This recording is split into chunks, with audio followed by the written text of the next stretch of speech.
लो तो कैसे हैं आप लोग। उम्मीद करता हूं कि बेहतर होंगे। आपके अपने YouTube चैनल जानकारी मोड में आपका स्वागत है, खुशामदीद है। इस वीडियो में हम 12th के केमिस्ट्री का मॉडल सेट करने वाले हैं। इसका पूरा सॉल्यूशन 70 में 70 ऑब्जेक्टिव करने वाले हैं। इससे पहले हमने फिजिक्स, बायो और इंग्लिश का मॉडल सेट किया हुआ है। इस सब का वीडियो जो है आपको चैनल के प्लेलिस्ट में आसानी से मिल जाएगा, जहां से आप आसानी से इस वीडियो को देख सकते हैं और सारे क्वेश्चन कर सकते हैं। और उसके बाद प्रीवियस ईयर क्वेश्चन आंसर जो है वो भी आपको चैनल के प्लेलिस्ट में मिल जाएगा। अलग अलग फोल्डर बना हुआ है, आप वहां से जाकर आसानी से देख सकते हैं, या इस वीडियो के नीचे भी आपको लिंक डिस्क्रिप्शन में मिल जाएगा, तो आप वहां से भी देख सकते हैं। तो चलिए इस वीडियो को शुरू करते हैं। आज केमिस्ट्री के सारे सॉल्यूशन देखेंगे। देखिए, आपके सामने पहला सवाल है कि निम्नलिखित में अक्रिस्टलीय ठोस कौन है, यानी नॉन क्रिस्टलाइन सॉलिड। तो ऑप्शन डी हो जाएगा आपका प्लास्टिक। क्वेश्चन नंबर 2 है, पिंड केंद्रित घनाकार इकाई सेल में परमाणुओं की संख्या होती है। तो इसका 2 का सही आंसर कौन सा हो जाएगा आपका? ऑप्शन नंबर ए हो जाएगा 2। अगला देखते हैं क्वेश्चन नंबर 3, घनाकार क्रिस्टल में ब्रेवेस जालकों की संख्या होती है। तो इसका सही आंसर कौन सा हो जाएगा आपका? और 3 का ऑप्शन नंबर डी हो जाएगा 14, ऑप्शन नंबर डी। 4 नंबर सवाल है, निम्नलिखित में किस दोष के कारण क्रिस्टल के घनत्व में कमी होती है? देखिए, हम लोग इसके बाद मैथ्स के मॉडल पेपर का सॉल्यूशन को लाने की कोशिश करेंगे। मैथ्स, हिंदी और इंग्लिश, इंग्लिश तो हो चुका है, मैथ्स, हिंदी और उर्दू, ये 3 बचा हुआ है। इस तीनों को भी हम बहुत जल्द कराने वाले हैं, इन तीनों को भी, ठीक है। तो 4 नंबर सवाल क्या है आपका कि निम्नलिखित में किस दोष के कारण क्रिस्टल के घनत्व में कमी होती है? तो 4 का सही आंसर जो है आपका ऑप्शन नंबर बी हो जाएगा, शॉर्ट की, ठीक है, ऑप्शन नंबर बी। 5 नंबर है, मोलरता को व्यक्त किया जाता है। मोलरता को किस में व्यक्त किया जाता है? तो आपका ऑप्शन नंबर ए हो जाएगा, मोल पर लीटर, ठीक है। मोलरिटी को मोल पर लीटर में व्यक्त किया जाता है। 6 नंबर है, यदि विलायक के 1000 ग्राम में ग्लूकोज का 18 ग्राम उपस्थित है तो घोल का कहा जाता है। तो घोल को क्या कहा जाएगा? तो यहाँ पे देखिए आपको क्या दिया गया है, 18 ग्राम दिया गया है ग्लूकोज की मात्रा, ठीक है। तो आपको इसकी मोलरिटी निकालना है। तो निकालने का तरीका क्या होता है, ये 18 ग्राम दिया है ना, तो मोलर मास ऑफ ग्लूकोज जो होगा वो होगा 180 ग्राम पर मोल, ठीक है, 180 ग्राम पर मोल। तो मोलरिटी जब निकालते हैं तो ये आपका हो जाता है, आपका जो भी ये इसका द्रव्यमान जो उपस्थित है वो, तो 18 बटा आपका हो जाएगा ये 180, तो ये कट के बन जाता है 0.1, ठीक है, मोलर। तो सही आंसर कौन सा है आपका? 6 का ऑप्शन नंबर बी हो जाएगा, मोलल। 6 का ऑप्शन बी हो जाएगा। 7 नंबर है, किसी तनु घोल का अनुसंख गुणधर्म निर्भर करता है। किसी तनु घोल का अनुसंख गुणधर्म निर्भर करता है। 7 का सही आंसर कौन जाएगा? ऑप्शन नंबर सी हो जाएगा, विलय के कणों की संख्या पर। 8 नंबर है, किसी विलयन के प्रसारण दाब को किस संबंध से व्यक्त किया जाता है? तो 8 का आपको संबंध बताना है। ऑप्शन नंबर बी हो जाएगा, π/c = RT, π/c = RT, option number B. 9 नंबर है, किसी धारा की वह मात्रा जो CuSO4 के घोल से 1 मोल कॉपर को मुक्त करती है क्या कहलाता है? CuSO4 के घोल से 1 मोल कॉपर को अलग करती है, तो वह क्या जो उस धारा की मात्रा कितनी होगी? ऑप्शन नंबर सी हो जाएगा आपका 2 Faraday, option number C 2 Faraday. 10 नंबर है, फैराडे के विद्युत विच्छेदन के प्रथम नियम को व्यक्त करने के लिए निम्नलिखित में कौन समीकरण सही है? तो इसमें आपको समीकरण बताना है, तो ऑप्शन नंबर बी हो जाएगा, M = ZCT। 11 नंबर है, किसी भी विलयन की सांद्रता घटने के साथ निम्नलिखित में क्या परिवर्तन होता है? तो इसमें आपको बताना है सांद्रता घटने से क्या परिवर्तन होता है। आपका 11 का सही आंसर जो है ऑप्शन नंबर ए हो जाएगा, मोलर चालकता बढ़ती है। 12 नंबर है, निम्नलिखित में कौन प्राथमिक सेल नहीं है आपको बताना है। तो आपका है लेड संचयक, यानी लेड एक्यूमुलेटर।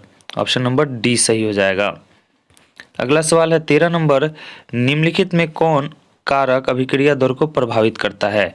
जो कौन है जो रिएक्शन रेट को अफेक्ट करता है? तो 13 का सही आंसर जो है आपका रेट ऑफ रिएक्शन है उसको कौन इफेक्ट करेगा? तो सभी के सभी करेंगे। इसमें ताप भी करेगा, दाब भी करेगा, सांद्रण भी करेगा। तो ये आपका ऑप्शन नंबर डी सही हो जाएगा, इनमें से सभी।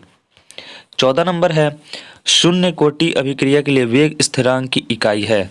शून्य कोटि की अभिक्रिया के लिए वेग स्थिरांक की इकाई है। तो 14 का सही आंसर आपका ऑप्शन नंबर ए हो जाएगा, मोल पर लीटर सेकंड। ठीक है, ऑप्शन नंबर ए हो जाएगा। 15 नंबर है, यदि कोई प्रथम कोटि की अभिक्रिया 32 मिनट में 75% पूरी हो जाती है तो इसके 50% पूरा होने में समय लगेगा। कितना समय लगेगा? आपको 15 का सही आंसर ऑप्शन नंबर सी हो जाएगा, 16 मिनट। अगला सवाल 16 नंबर है, यदि किसी अभिक्रिया का वेग निम्नलिखित प्रकार से व्यक्त होता है, वेग बराबर यदि यह है के स्क्वायर बी, तो इस अभिक्रिया की कोटि होगी। 16 का सही आंसर कौन सा हो जाएगा आपका? ऑप्शन नंबर बी हो जाएगा, 3। 17 नंबर है, भौतिक अधिशोषण के लिए अधिशोषण की ऊष्मा होती है। भौतिक अधिशोषण के लिए अधिशोषण की ऊष्मा होती है तो ये 20 से 40 किलो जूल पर मोल, यानी ऑप्शन नंबर ए सही हो जाएगा। अगला सवाल है 18 नंबर, जो पदार्थ जल का पृष्ठ तनाव कम कर देता है कहलाता है। जो पदार्थ जल का पृष्ठ तनाव कम कर देता है, सरफेस टेंशन को कम कर देता है पानी के, उसे क्या कहते हैं? तो उसे कहते हैं ऑप्शन नंबर डी, पृष्ठीय सक्रिय कारक, यानी सर्फेक्टेंट। ठीक है, ऑप्शन नंबर डी हो जाएगा। 19 नंबर है, निम्नलिखित में कौन जल में कोलाइडी विलयन का निर्माण करता है? जल में कोलाइडी विलयन का निर्माण कौन करता है, ये आपको बताना है। तो ऑप्शन नंबर सी सही हो जाएगा, यहाँ पे starch. Option number C, starch सही हो जाएगा। 20 नंबर है, निम्नलिखित में कौन पायसी कारक है? पायसी कारक यानी एमिलिफायर। तो ये आपका 20 का सही आंसर जो है ऑप्शन नंबर ए हो जाएगा, सोप यानी साबुन। 21 नंबर है, कालामाइन निम्नलिखित में से किस धातु का अयस्क है? कालामाइन किस धातु का अयस्क है? तो 21 का सही आंसर जो है ऑप्शन नंबर डी हो जाएगा, जिंक का। Option number D, zinc. 22 number है, मॉन्ड प्रक्रम के दौरान निम्नलिखित में किस धातु का शुद्धिकरण किया जाता है? तो किसका शुद्धिकरण होता है मॉन्ड प्रक्रम के द्वारा, मॉन्ड्स प्रोसेस के द्वारा? तो ऑप्शन नंबर ए हो जाएगा, निकेल का। Option number A, nickel. 22 number हो गया। 23 नंबर है, थर्मोइट विधि में निम्नलिखित में कौन अकारक है? थर्मोइट विधि में निम्नलिखित में कौन अकारक है? तो एल्यूमिनोथर्मिट विधि से किसको तैयार किया जाता है? तो एल्युमिनियम को। ऑप्शन नंबर डी सही हो जाएगा। 24 नंबर, लोहा धातु के निष्कर्षण के दरमियान निम्नलिखित में कौन धातु मल के रूप में प्राप्त होता है? दरमियान, अबे उर्दू शब्द लिखे हुए हैं। तो 24 का सही आंसर जो है आपका ऑप्शन नंबर सी हो जाएगा, CaSiO3। 25 नंबर सवाल है कि सबसे कम क्वथनांक वाली गैस है। क्वथनांक यानी बॉइलिंग पॉइंट और द्रवनांक यानी मेल्टिंग पॉइंट। तो सबसे कम क्वथनांक किसका होता है? तो आपका ऑप्शन नंबर बी सही हो जाएगा, हीलियम का। ऑप्शन नंबर बी हो गया।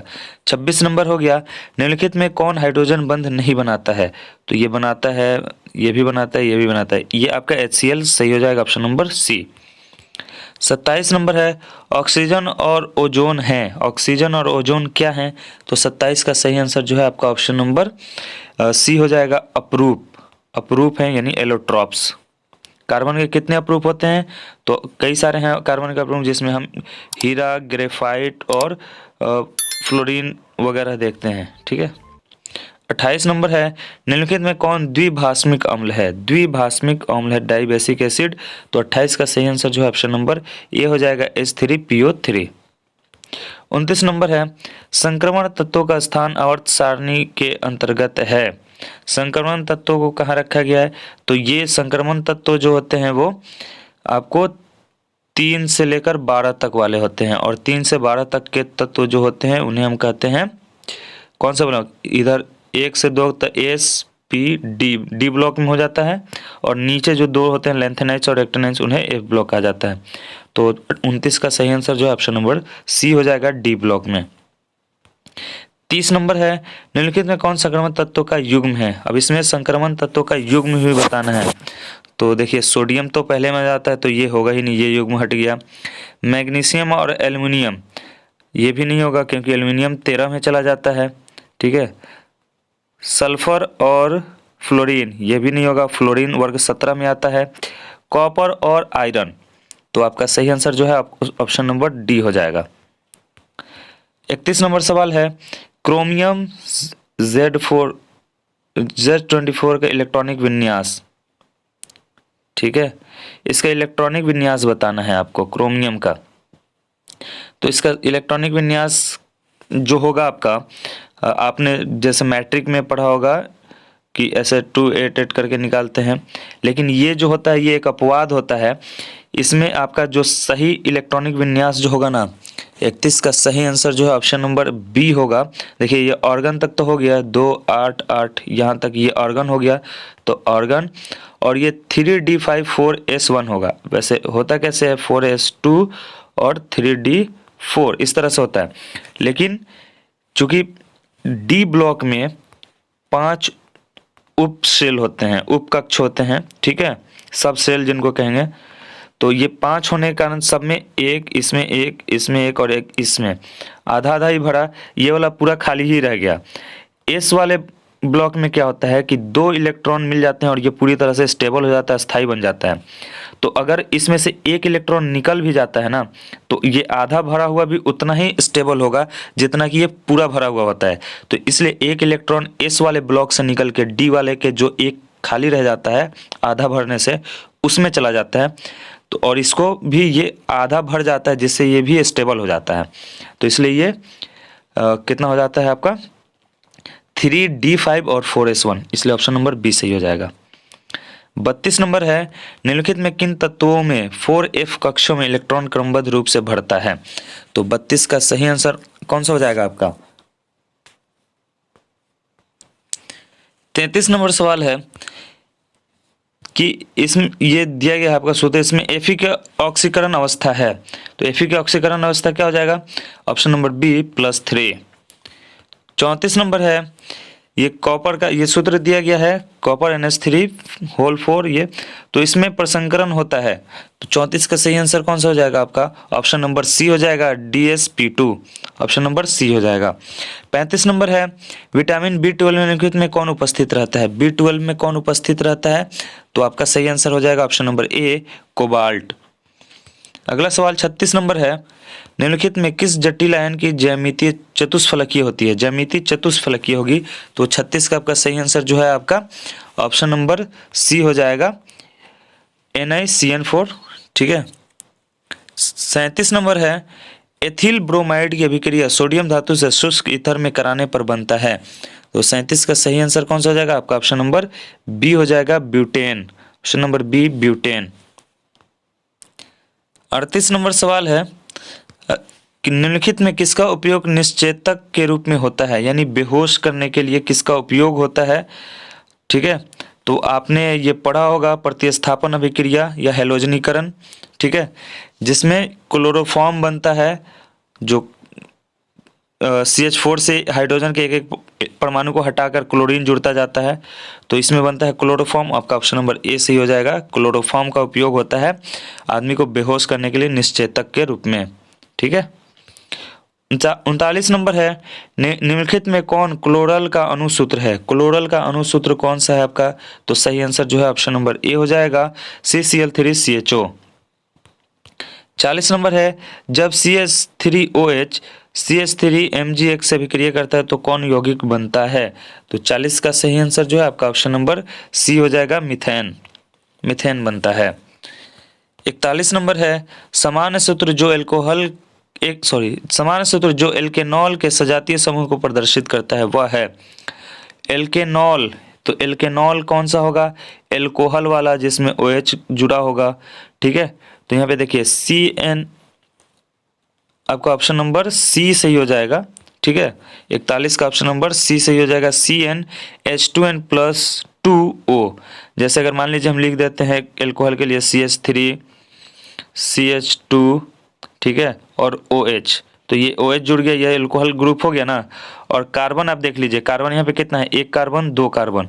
तो कार्बन अगर दो रख रहे हैं तो हाइड्रोजन कितना होना चाहिए फॉर्मूले के हिसाब से, जितना कार्बन रहेगा उतना ये 2 इंटू एन की जगह 2 प्लस 2। तो ये बन रहा है कार्बन 2 और हाइड्रोजन 2 गुने 2 6, हाइड्रोजन 6 बन रहा है, और ये OH। तो यहाँ पे भी देख लीजिए, इसमें हाइड्रोजन 6 हो रहा है कि नहीं, एक कार्बन दो कार्बन, हाइड्रोजन 3 2 5 और एक 6, 6 हाइड्रोजन बन रहा है ना। तो इसलिए ऑप्शन नंबर सी हो जाएगा। 42 नंबर है, एथेनॉल का समावेशी निम्नलिखित में कौन होगा। एथेनॉल, एथेनॉल का सूत्र क्या होता है, CH3 CH2OH। अभी जो मैंने लिखा वही है एथेनॉल। और इसका कह रहा है कि समावेशी आइसोमर्स बताना है आपको एथेनॉल का। तो एथेनॉल आइसोमर्स वो होते हैं जिनका फॉर्मूला सेम होता है लेकिन भौतिक और रासायनिक गुण अलग अलग होते हैं। तो एथेनॉल का ये जो रासायनिक सूत्र है, यही रासायनिक सूत्र और कैसे लिखा जाएगा, तो ये CH3OCH3। देख लीजिए, यहाँ पे भी कार्बन एक दो, कार्बन एक दो, हाइड्रोजन हो गया 3 2 5 और एक 6, 3 और 3 6 हाइड्रोजन। तो सेम फॉर्मूले को हमने ऐसे भी लिख दिया, लेकिन ये आपका एल्कोहल ग्रुप है और ये आपका ईथर ग्रुप है, दोनों का अलग अलग गुण हो जाएगा। तो इसे कहा जाता है समावयवी, और ये हो जाएगा आपका एथेनॉल का डाइमेथिल ईथर हो जाएगा। ठीक है, ऑप्शन बी सही हो जाएगा। डाइमेथिल ईथर कैसे बना, CH3OCH3। तो ये भी मेथिल बना, ये भी मेथिल बना, और दो को लिखते हैं डाई, ठीक है, एक को मोनो लिखते हैं, दो को डाई, तीन को ट्राई, चार को टेट्रा, पांच को पेंटा, ये आपने पढ़ा होगा। 43 नंबर, निम्नलिखित में ल्यूकास अभिकर्मक होता है। ल्यूकास अभिकर्मक आपको बताना है 43 का। सही हो जाएगा आपका ऑप्शन नंबर ए हो जाएगा, अनाद्र ZnCl2 एवं सांद्र HCl। अगला सवाल 44 नंबर, रेक्टिफाइड स्पिरिट में रहता है। रेक्टिफाइड स्पिरिट में रहता है आपका 95.5% एल्कोहल। रेक्टिफाइड स्पिरिट में 95.5% एल्कोहल रहता है। 45 नंबर सवाल है, एल्डिहाइड एवं कीटोन दोनों का सामान्य सूत्र बताइए। तो दोनों एल्डिहाइड और कीटोन का सामान्य सूत्र, तो इसका सही आंसर जो है आपका ऑप्शन नंबर बी होगा, CnH2nO। देखिए, एल्डिहाइड का क्रियाशील मूलक होता है CHO और कीटोन का होता है CO, ये पता है। तो इसमें हम करके देख लेते हैं। अगर यहाँ पे हम लिख देते हैं CH3 और CH3 और इसको फिर कर देते हैं CO और ये CH3। तो यहाँ पे देखिए, कार्बन 1 2 3, हाइड्रोजन हो गया 3 3 6, ये हो गया आपका कीटोन समूह, ठीक है। और इसी चीज़ को हमने जब एल्डिहाइड में लिखा है तो कैसे लिख सकते हैं, CH3 CH2 और CHO। तो यहाँ भी देख लीजिए, कार्बन 1 2 3, हाइड्रोजन 3 2 5 और एक 6 और एक ऑक्सीजन। तो दोनों का सामान्य सूत्र किससे बन रहा है, इस वाले फॉर्मूला से बन जा रहा है CnH2n+O, ठीक है। अगला सवाल है क्वेश्चन नंबर 46, आइसोप्रोपिल एल्कोहल के ऑक्सीकरण से निम्नलिखित में कौन प्राप्त होता है। आइसोप्रोपिल एल्कोहल के ऑक्सीकरण से निम्नलिखित में कौन प्राप्त होता है। तो 46 का सही आंसर जो है आपका ऑप्शन नंबर ए हो जाएगा, एसीटोन। एसीटोन।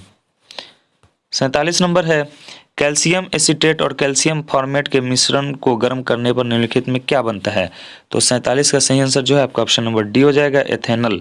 एथेनल, अल जुड़ा हुआ है, यह आपका एल्डिहाइड ग्रुप है। 48 नंबर है, C6H5Mg बियर का निम्न के साथ क्रियाशीलता का सही क्रम बताइए।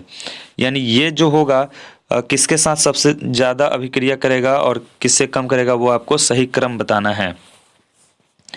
तो सबसे ज़्यादा जो करेगा आपका 48 का सही आंसर जो है ऑप्शन नंबर सी सही हो जाएगा।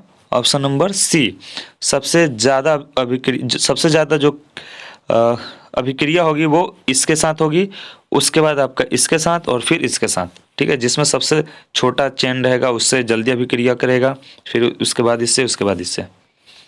49 नंबर है, निम्नलिखित में किस यौगिक में कार्बोक्सिल समूह उपस्थित नहीं है। कार्बोक्सिलिक किसमें समूह जो है वो उपस्थित नहीं है, वो बताना है। मेथेनोइक अम्ल इसमें तो है ही, एथेनोइक अम्ल इसमें भी है, बेंजेनोइक अम्ल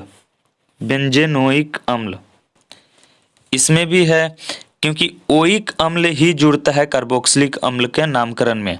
ठीक है, तो इस सब में तो है आपका सी हो जाएगा पिक्रिक अम्ल, ऑप्शन नंबर सी हो जाएगा 49 का। 50 नंबर है मोनोकार्बोक्सिलिक अम्ल निम्नलिखित में किसका क्रियाशीलता समावी है? किसका क्रियाशील समावी है? 50 नंबर का आपका सही आंसर जो है ऑप्शन नंबर ए हो जाएगा एस्टर। ठीक है, एस्टर। अगला सवाल 51 नंबर है निम्नलिखित में किस अभिकर्मक के द्वारा फॉर्मिक अम्ल एवं फॉर्मेल्डिहाइड के बीच विभेद किया जाता है? फॉर्मिक अम्ल और फॉर्मेल्डिहाइड के बीच विभेद हो रहा है। फॉर्मिक अम्ल क्या होता है? आपका मेथेनोइक अम्ल को फॉर्मिक अम्ल कहते हैं। 51 का सही आंसर जो है ऑप्शन नंबर डी हो जाएगा NaCO3, जिसे खाने वाला सोडा भी कहते हैं, बेकिंग सोडा। 52 नंबर है जब फॉर्मिक अम्ल को सांद्र H2SO4 के साथ गर्म किया जाता है तब निम्नलिखित में क्या बनता है? तो आपका 52 का सही आंसर जो है ऑप्शन नंबर डी हो जाएगा CO, carbon monoxide, CO। 53 number है प्राइमरी एमीन की क्रियाशील मूलक है। एमीन का क्रियाशील मूलक क्या होता है? NH2 होता है, ऑप्शन नंबर बी हो जाएगा 53 का NH2। 54 नंबर है एथिल एमीन की अभिक्रिया नाइट्रस अम्ल से कराने पर बनता है। तो 54 का सही आंसर क्या हो जाएगा? ऑप्शन नंबर ए हो जाएगा C2H5OH, C2H5OH। 55 नंबर है एसिटाइमाइड की अभिक्रिया Br2 और NaOH के साथ कराने पर बनता है। तो 55 का सही आंसर कौन सा हो जाएगा? आपका ऑप्शन नंबर बी हो जाएगा मेथिल एमीन, मेथिल एमीन। अगला सवाल 56 नंबर निम्नलिखित में किसमें एल्काइलेशन संभव है? एल्काइलेशन किसमें संभव है? तो 56 का सही आंसर जो है ऑप्शन नंबर डी हो जाएगा प्राइमरी एवं सेकेंडरी दोनों में, यानी प्राइमरी और सेकेंडरी एमीन दोनों में है। चलिए अगला सवाल है 57 नंबर निम्न में कौन सर्वाधिक मीठा शर्करा है? सबसे स्वीटेस्ट शुगर कौन सा है? तो आपका सही आंसर जो है ऑप्शन नंबर बी हो जाएगा फ्रक्टोज। 58 नंबर है निम्न में से कौन स्टेरॉयड से संबंधित है? स्टेरॉयड से संबंधित कौन है? तो आपका 58 का सही आंसर जो है ऑप्शन नंबर डी हो जाएगा विटामिन डी। ठीक है, स्टेरॉयड से संबंधित है। 59 नंबर है निम्न में कौन साधारणतया शरीर द्वारा नहीं बनता है? शरीर किसको नहीं बनाता है? तो हमारा शरीर जो है वो विटामिन को नहीं बनाता है, ऑप्शन नंबर बी सही हो जाएगा। बाकी हमारे शरीर में एंजाइम भी बनता है, हार्मोन भी बनता है, प्रोटीन भी बनता है। तो यहाँ पे जो नहीं बनता है वो है विटामिन, ऑप्शन नंबर बी सही हो जाएगा। इसलिए हमें विटामिन वाली चीज़ें भी ज़्यादा खानी चाहिए। 60 नंबर है DNA एवं RNA में समान भस्म है। कौन सा भस्म है आपका? 60 का सही आंसर जो ऑप्शन नंबर बी हो जाएगा ग्वेनिन, एडेनिन और साइटोसिन। ठीक है, 61 नंबर सवाल है और बस 10 सवाल और बचे। ठीक है, तो पीवीसी का एकलक निम्नलिखित में कौन है? पीवीसी का एकलक आपको बताना है, मोनोमर। 61 का सही आंसर जो है ऑप्शन नंबर सी हो जाएगा CH2 डबल बॉन्ड CHCl। ठीक है, ऑप्शन नंबर सी सही हो जाएगा। 62 नंबर है रबर को सल्फर के साथ गर्म करने की क्रिया को क्या कहते हैं? रबर को सल्फर के साथ गर्म करने की क्रिया क्या कहते हैं? तो गंधकीकरण यानी वल्केनाइजेशन। 63 नंबर है निम्नलिखित में कौन योगशील बहुलक है? योगशील बहुलक कौन है? 63 का सही आंसर जो है आपका ऑप्शन नंबर ए हो जाएगा नाइलॉन 6। 64 नंबर है ब्यूटा एस निम्नलिखित में किसका बहुलक है? ब्यूटा एस किसका बहुलक है? तो आपका ऑप्शन नंबर बी हो जाएगा ब्यूटाडाइन एवं स्टाइरीन, ब्यूटाडाइन एवं स्टाइरीन। 64 का बी हो गया। 65 नंबर सवाल है आपका कि निम्न में कौन कृत्रिम मीठा भी करता है? कृत्रिम जो इंसानों द्वारा मीठा बनाया जाता है वो कौन सा है? तो 65 का आपका सही आंसर कौन सा? ऑप्शन नंबर डी हो जाएगा, क्योंकि सैकरीन भी है, एस्पार्टेम भी है और सोडियम साइक्लोमेट भी है। सोडियम साइक्लोमेट, सैकरीन और एस्पार्टेम ये सभी जो हैं ये कृत्रिम मीठा भी करता है, आर्टिफिशियल स्वीटनिंग एजेंट हैं। ठीक है, 66 नंबर है वेलियम का उपयोग निम्नलिखित में किसके रूप में किया जाता है? तो इसका सही आंसर जो है आपका ऑप्शन नंबर डी हो जाएगा उपशामक के रूप में। ठीक है, ट्रॉन्क्विलाइजर के रूप में। 67 नंबर है, रासायनिक रूप में एस्पिरिन निम्नलिखित में क्या है? एस्पिरिन रासायनिक रूप में क्या है? तो 67 का सही आंसर जो है आपका ऑप्शन नंबर सी है, एसिटाइल सैलिसिलिक अम्ल। एसिटाइल सैलिसिलिक अम्ल। अगला सवाल है, बस 2 सवाल और बचा, ठीक है। क्वेश्चन नंबर 68 है, निम्नलिखित में किसका उपयोग एंटीसेप्टिक के रूप में होता है? एंटीसेप्टिक के रूप में किसका इस्तेमाल किया जाता है? तो ऑप्शन नंबर ए हो जाएगा फिनॉल का। Option number A phenol. 69 number है, निम्नलिखित में किस में CO यानी कीटोन समूह उपस्थित रहता है? तो CO कीटोन का होता है। आपका 69 का सही आंसर कौन सा हो जाएगा? ऑप्शन नंबर सी कीटोन, ठीक है। O पूछे तो ईथर, OH पूछे तो एल्कोहल, उसके बाद COOH पूछे तो कार्बोक्सिलिक अम्ल, CHO अगर पूछता है तो आपका होगा एल्डिहाइड। इस तरह से बहुत सारा। NH2 अगर पूछता है तो एमीन हो जाएगा।